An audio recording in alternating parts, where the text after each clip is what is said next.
GPS only here on Comcast Sportsnet. Not a single other outdoor program has ever existed like Outdoor GPS here in the Northwest. And I'm so very proud to be part of it. Sharing this kind of information is pretty darn cool, and hopefully some of it is helping you out. If you ever feel like you'd like to help others, always send me an email, outdoorgps@csnnw.com. If you have reports, we'll make sure to get those out to others so we can get them going as well. Also, the most watch, for real. I'm not going to point out why I say for real, but some of you might catch that. Anyway, I've got, wrong one. I've got Leonard on the line from Portland. He's got a Garibaldi report for tuna. Leonard, what's going on? Well, we went out Friday and our boat caught 30. Wow. We had to go out 47 miles to find them, but wow, okay. It was a swell trip. It was great. Yeah, well, that definitely, for most boats, would plug the boat, meaning you ain't putting any more in there. Were you out with a guide, sir, or were you on your own boat? What were you doing? We were with Garibaldi Charters. Oh, all right, very good. You picked a good one to get out on the water with, that's for sure. So, great report. 47 miles, though, huh? 47, yeah, to find the blue water. Yeah, well, that's a little ways. For me, that's a long, long, long ways. But it sounds like it was well worth it. You're going to have plenty of tuna to can and keep it in the house for a while. Yeah, I have tuna, all right. Very good. Leonard, thanks for being patient with me, and thanks for the report.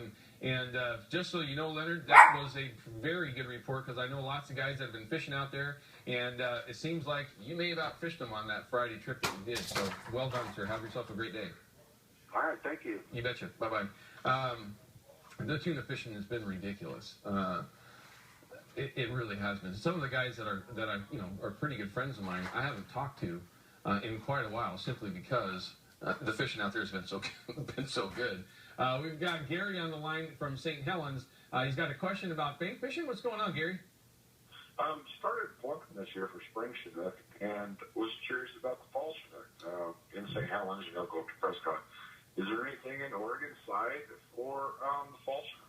Well, yeah, definitely. We actually talked a little bit about this yesterday with a lady that had a Hobie, and my advice to her was to actually go out in the middle of the river and troll a wobbler.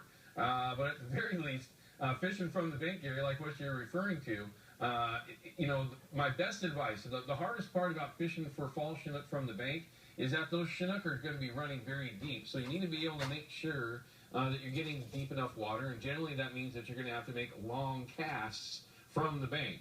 So my suggestion, and it's nothing that I have invented, it's been done for many, many years, so I'm just passing this along, is to cast your gear out like you normally would with spinning glows, but use a single spinning glow, maybe with a foot-long dropper, just mainly so that you can make a very long cast. You want to get it out there as far as you can into that deeper water. Now, Prescott and Dibley Beach aren't necessarily well known for fall Chinook fishing, but there's definitely fish caught there if guys are doing it the right way, and really that just means you need to get your gear down there deep.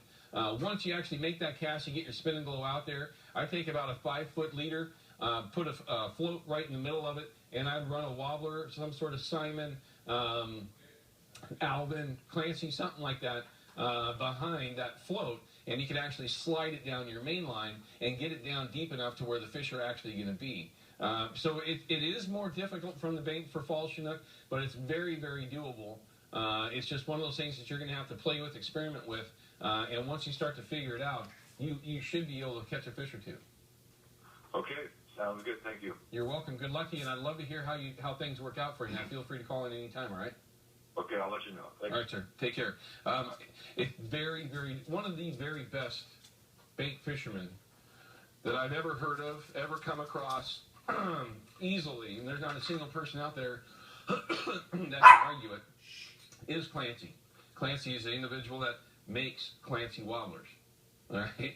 He makes them to fish them off the bank for fall Chinook is how that all started. He catches more salmon than any person I know with any $60,000, $80,000, $100,000 boat.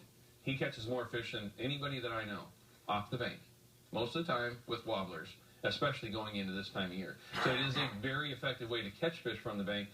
You just have to understand where, what, and how to make it happen, and it can be very, very effective, easily. I heard you. Am I running long or something? All right, I've got Brian real quick.